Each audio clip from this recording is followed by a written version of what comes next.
Yes, Genesis chapter 1 verse 26.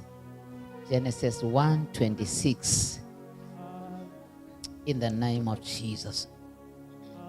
The Bible says, verse 26, then God said, let us make mankind in our image, in our likeness, so that they may rule over the fish in the sea and the birds of the sky, over the livestock and all the wild animals, and over all the creatures that move along the ground.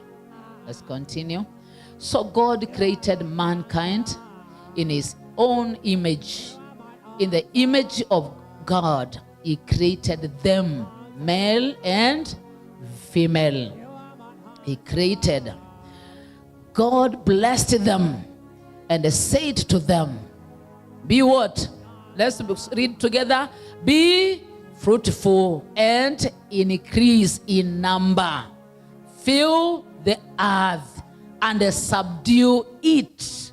Rule over the fish in the sea and the birds in the sky and over every living creature that moves on the ground.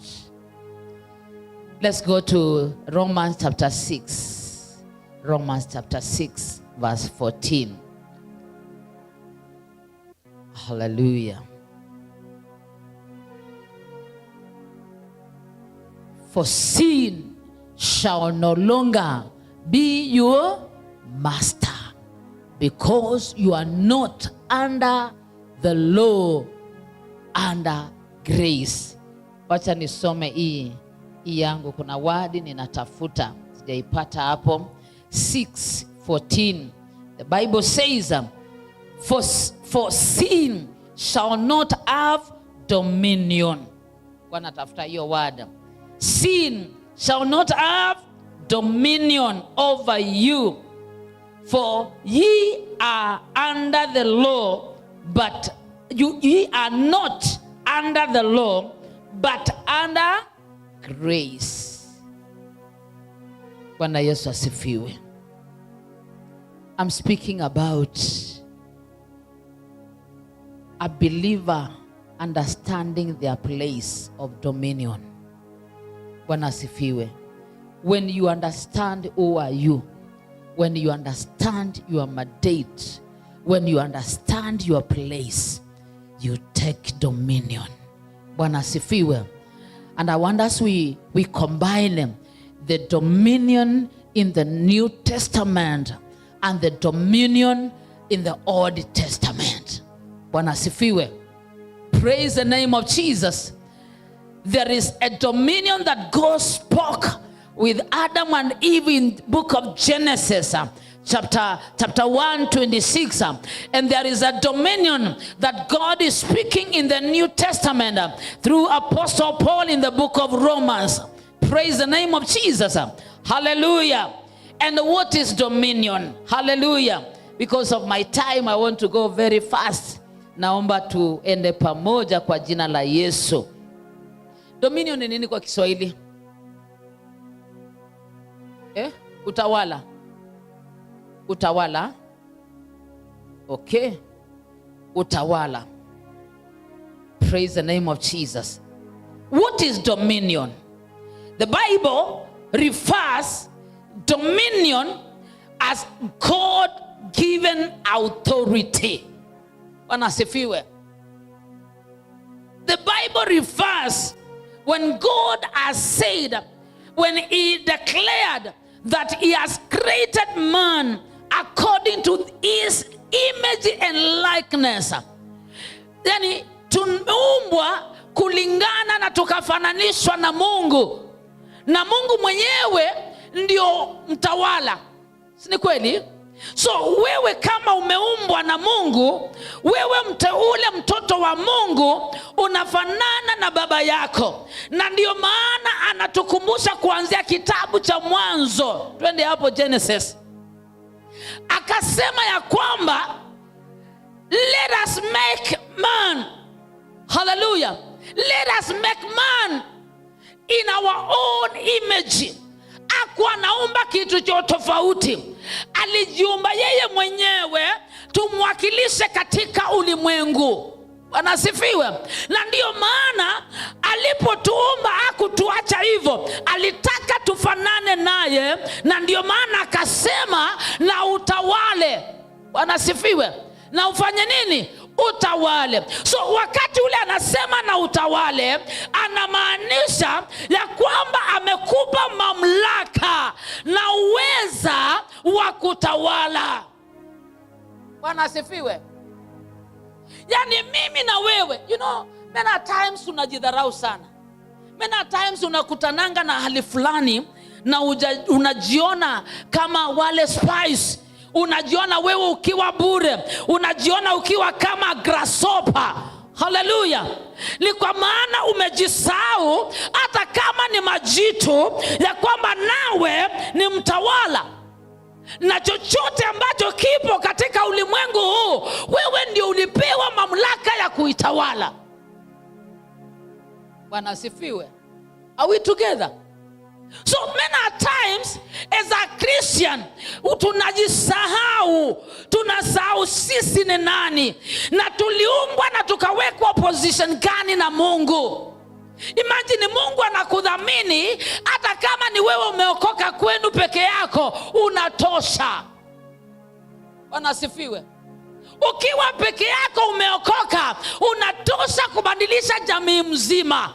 Unatosha kuambia kila roho ingine ambayo ilikuwa inatawala kabla uzaliwe ya kwamba when you show up, all others should be under your power, under your control. Because wakati ule unapewa utawala, inamaanisha ya kwamba you will rule.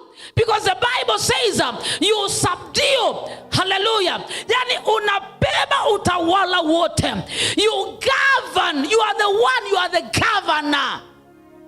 Anasifiwe. Unajua wapendo, unasikianga mtu akisema mimi. Ukiambiwa ati hii unaweza, anajiona ai mimi. Bwana asifiwe. Nilikuwa naongea na mtu jana. Unahitaji ukue unajielewa mahali pako, na mahali pako ni wakati ule unachukua vitu kwa mamlaka. Unatawala because Shetani na Mungu wanangojea wasikie ni nini kinatamkwa na kinywa chako. Life and death are in the power of our tongue. Sawa? Ndio mtu aanze kushindwa, aanzangi kushindwa when umeanza vita. Vita unaanzanga kushinda ama kushindwa kulingana na mawazo na maongeo yako. Wanasifiwe. Mtu ambaye anaitwa Daudi hakushinda Goliathi kwa sababu alirusha mawe. Tayari David alikuwa ameshashinda vita kwa yale maongeo aliongea. Alimwambia, aliona kichwa ya Samsoni, not ya Samsoni, ya Goliathi ikiwa kwa mikono yake. Anasifiwe. Kabla ya vita kuanza, Daudi already aliona kichwa ya nani? Ya adui yake. Because alikasirika kuona ni nani huyu anadharau the armies of Israel. Anasifiwe. Unaweza kuwa kama mtu kadogo, unaweza kuwa kuna mtu anakutambua, lakini sio watu wakutambue. Mwanzo ni wewe ujitambue. Anasifiwe. Mwanzo ni wewe mwenyewe ujitambue na ujielewe sehemu yako ni gani. Wewe uliumba ufanye nini? Kazi yako ni nini? Na hii inaanza kwa mawazo. Ukifikiria na ukiwaza kushindwa, tayari hata utie bidii gani, tayari kushindwa. Because kushindwa kunaambatananga na uoga. Unaona? Kushindwa kunaambatana na nini? Wanasifiwe. Do you know wakati ule fear iko, unaangalianga lakini hauoni. Macho inaangalia venye tulikuwa tunaambiwa asubuhi, lakini hauoni. Because the fear, you have allowed the fear to tell you ya kwamba you are nothing. You cannot make this one. Yani unasikia na mtu atokelezea kuambie wewe ni nani? Saulo akamwambia Daudi, sasa wewe, hata kina Eliabu wakamuuliza kijana, si wewe ni wa kuchunga kondoo? Umetokelezea wapi? Hii vita imeshinda wale ambao ni majemendari, ni wewe tu. Bwana asifiwe. Sauti zitakuwa, hakuna siku sauti hazitakuwa, lakini lazima wewe ujiamini wewe ndio nani. Bwana asifiwe. Lazima ujielewe vizuri. Tupo. Now, when God has spoken to mankind, na akasema ya kwamba ninatoa uongozi wangu, utawala wangu nikupatie wewe mwanadamu. Bwana asifiwe. Akamuita Musa a God. Hallelujah. Ukifika unaambia shetani hatuwezi kaa pamoja, mmoja lazima aende, na wakwenda ni wewe. Sasa hii maneno mengine nitakusema kwa baba, sijui nitakusema oh Mungu nihurumie tu, oh Mungu kama unataka, Mungu ni mapenzi. No. God has given us authority. There are words ambazo zimenenwa ndani yako, na ndio unakaanga hivi unasema ama walisema ukweli, mimi ni bure. Bwana asifiwe. Niliongea, kuna kitu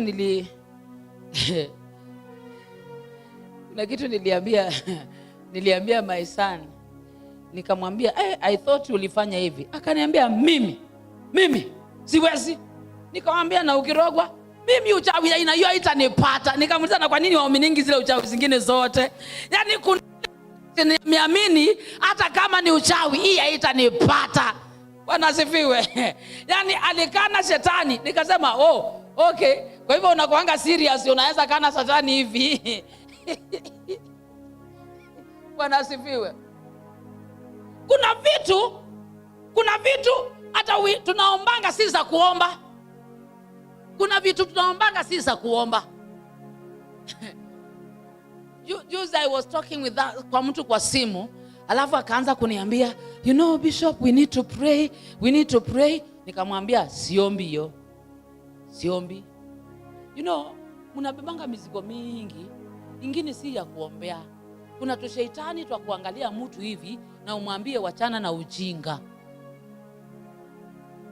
Bwana asifiwe. Kuna kashetani kakutalewa nini?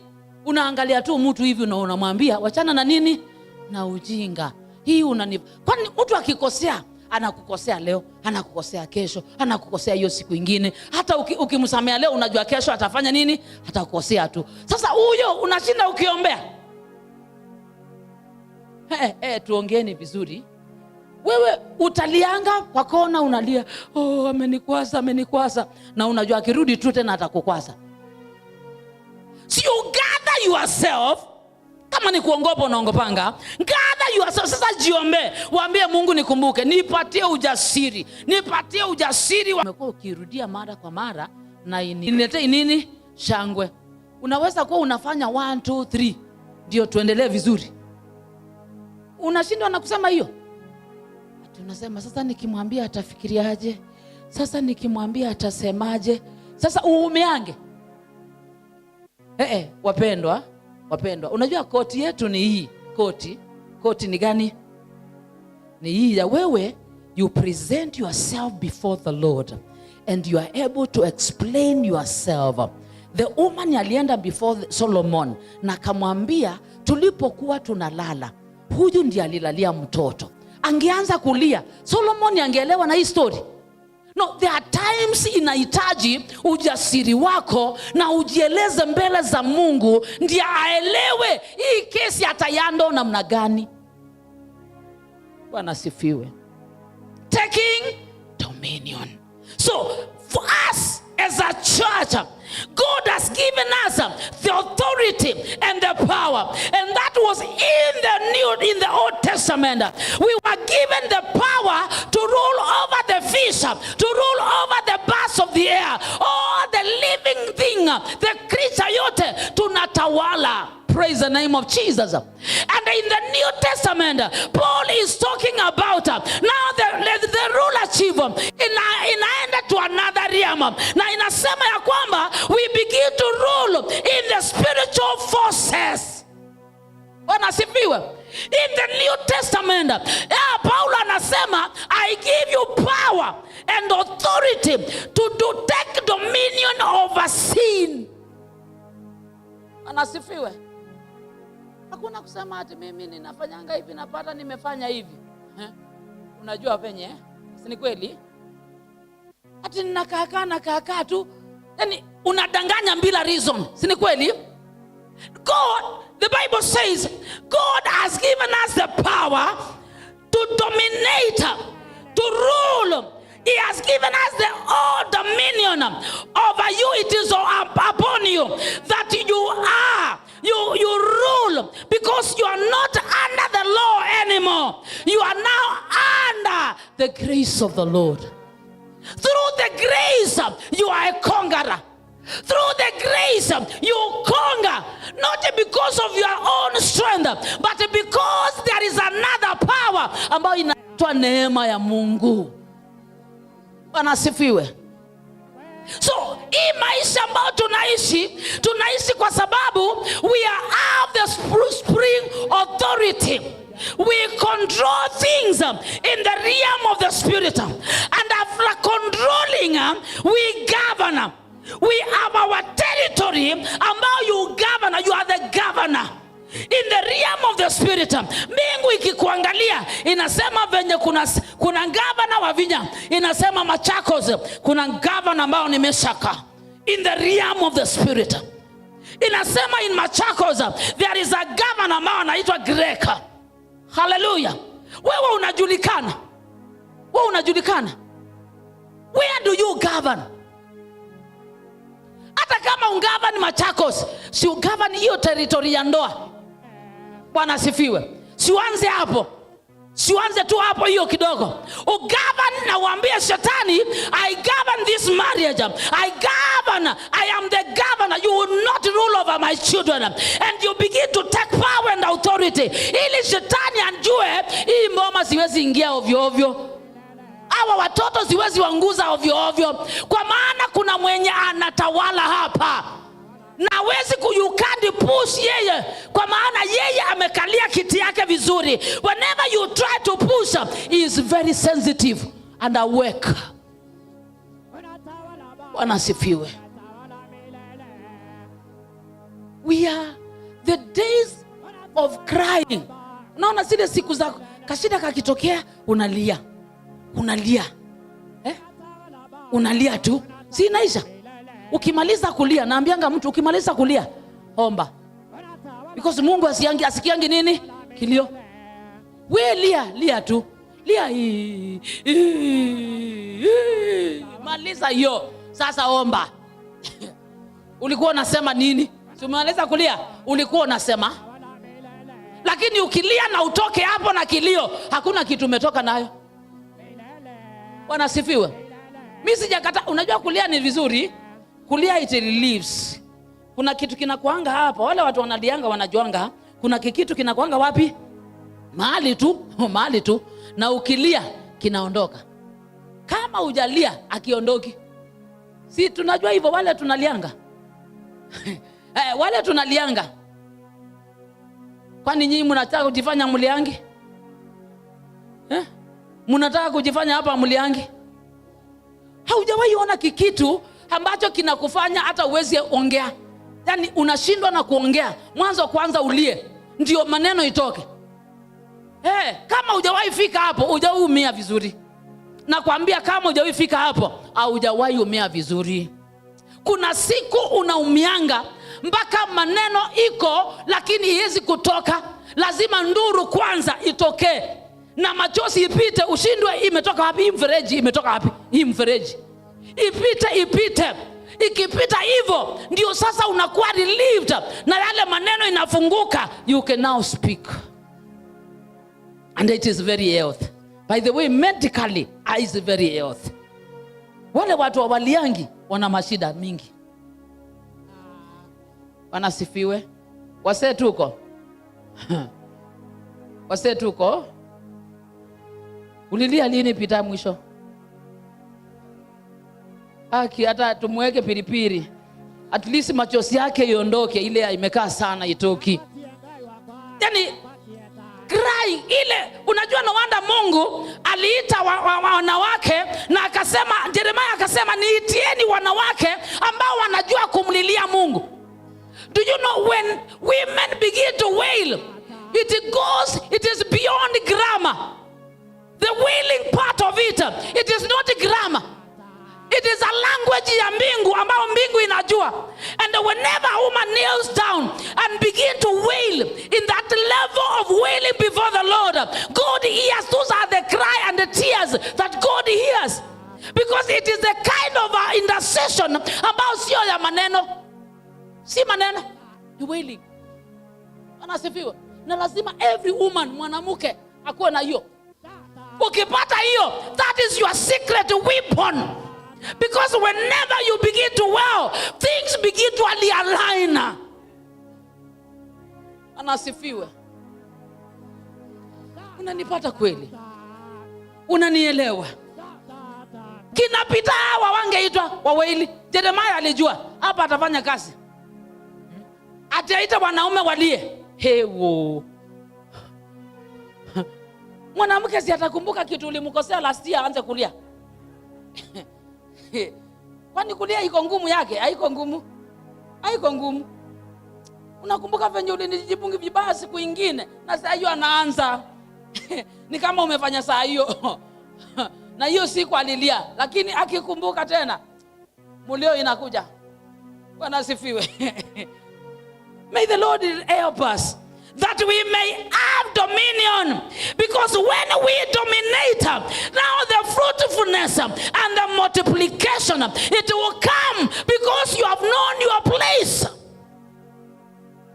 By the way, tulisukumwa tukatolewa mahali petu kwa sababu tumekosa kujielewa.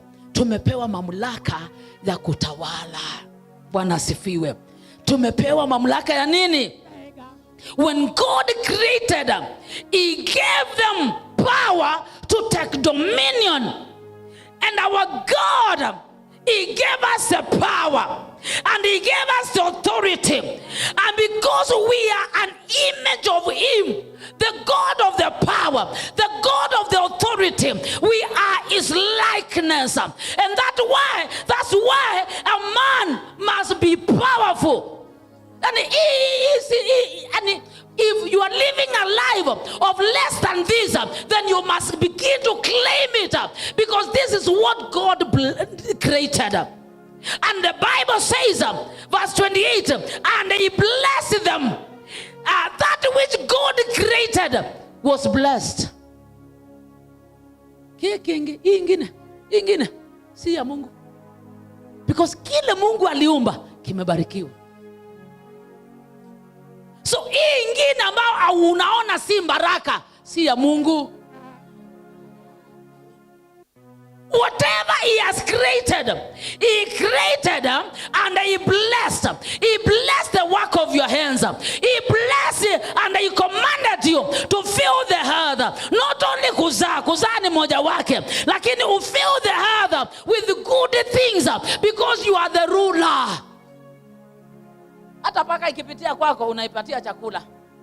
Napikananga na wakwangu wanasikia paka inashindia kusema miao miao. Nauliza Edina, amusiki paka anataka tu food. Na si ni Biblia ndiyo inasema unatawala vitu aje na usilishi. Bwana sifiwe.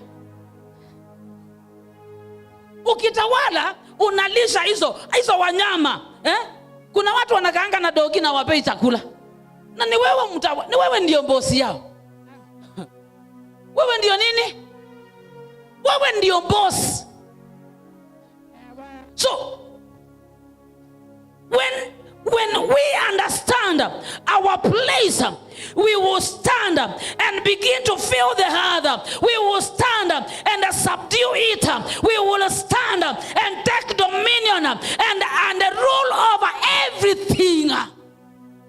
In Genesis, it is you rule over. And in the New Testament, chapter 10, now tumepewa mamlaka ya kutawala hapa na katika anga. Ecclesiastes chapter 10. And again from verse 5. Now, if you look at yourself and you are not ruling and the things are sitting on you, hata hakuna kakitu kamoja hivi unaweza sema mimi hapa nimetawala. Hebu angalia kwa maisha yako. What area can you say you are ruling? Hata kama ni kaportion kadogo, unasema this one I can rule, I'm ruling in this myself. Paulo anasema we have been given power and authority to take dominion over sin. Useme mimi hii dhambi hii wezi nikalia, hii nayo nimeshinda. Ni sehemu gani hiyo unaweza sema hii nimeshinda? Ni sehemu gani? Hiyo nakuuliza ndio kupatia assignment. Kwa maana ni lazima kama mteule kuna mahali unatawala. Kama una Mungu, kama wewe una Mungu ndani yako, lazima utawale. Paul lazima utawale kwa hiyo biashara. You must rule even when there are no customers. You rule and you begin to command. Ninakuongelesha wewe simu, I command a client to call now. Na mtu mahali hata ikipigwa, hata kuna nyingine ilikuwa karibu inakataa kupiki hiyo, inaenda mahali huko because you are ruling. Wanasifiwe. Now, when you find yourself, you are not subduing, you are not in the dominion, you are not ruling, you in your place. In other words, you are nothing. Then Solomoni akaelewa kilichofanyika. Kuna kitu kilifanyika. Na ndio nataka tuisome hapa katika the book of Ecclesiastes chapter 10 verse 5. There is an evil